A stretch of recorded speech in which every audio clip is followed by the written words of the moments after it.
Despite not being as successful as EMD's Geeps, the ALCO RS-11, manufactured between 1956 and 1961, was one of the company's best-selling road switchers in its later years.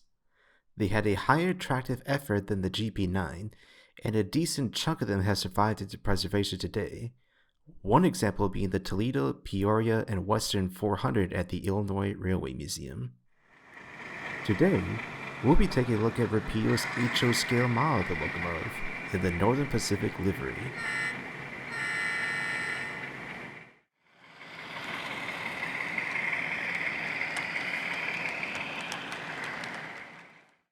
The Northern Pacific RS-11s are from the second run of the Rapido models, and they come in a box very similar to the first run, the main difference being the graphic on the box itself.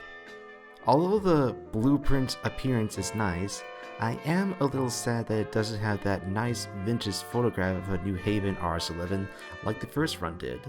Though before you actually take the locomotive out of the packaging, I recommend looking at the instruction manual included that shows how to actually handle it. Trust me, this model is highly detailed, and you do not want to accidentally break some of the parts off right when you get it out. The instructions will tell you to grab the fuel tank like I'm doing here. It would also be wise to use a re-railer to get it on the tracks to avoid breaking details off the trucks as well. More on the details in a moment though.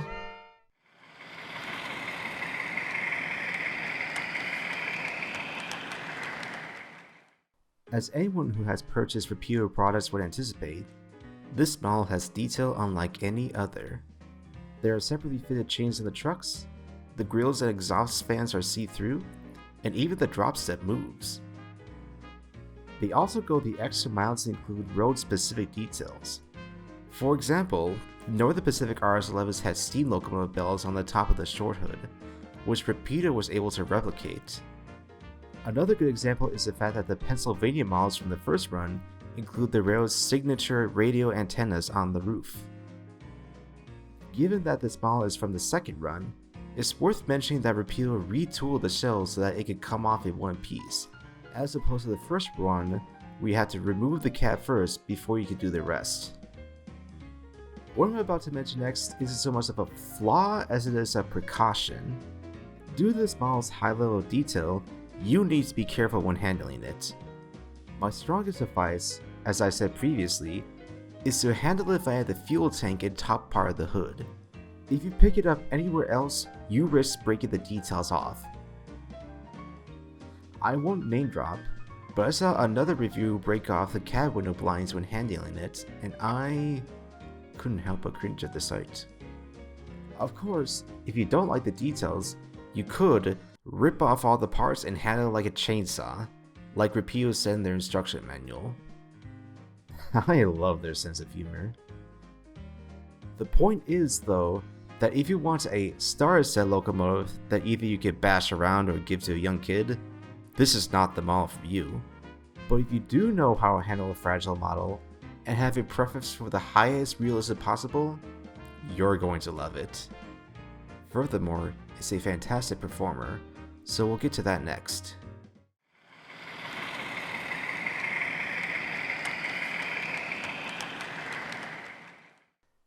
The RS-11 is a fairly beefy locomotive, so you shouldn't have too much trouble with pulling power.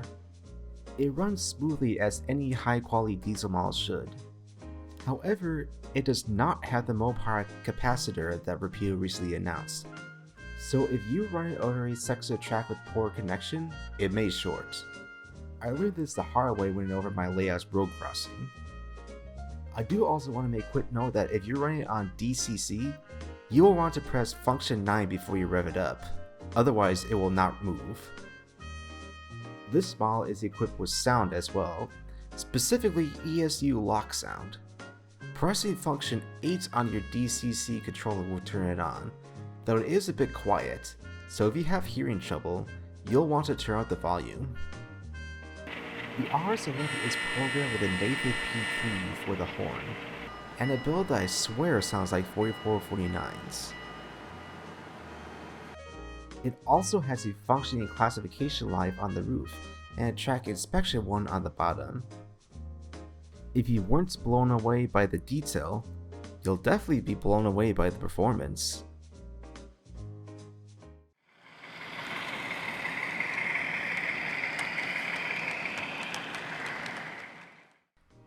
The MSRP for the Rapido RS-11 depends on the variant. If you get the DCC ready version without sound, the MSRP will be $225. If you get the DCC and sound equipped version like mine, the MSRP will be $335.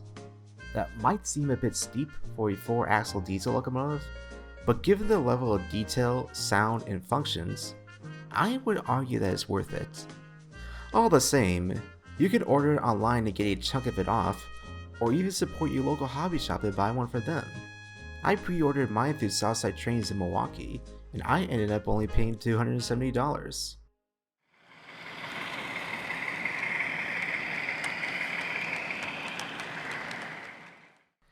The Rapido RS-11 is amazing, and I think I'll give it a 9.5 out of 10. No model is perfect, as the difficulty in handling it without breaking any parts might be frustrating for some modelers, and admittedly the shorting issues that I've had with it also can be frustrating too. But this model will still make a fine addition to your fleet of road switchers. If you're a fan of Rapido, alcohol diesels, or are looking for something that's good for the late 1950s/1960s era, this is a model you won't want to miss out on. Get it quick. They're selling out pretty fast.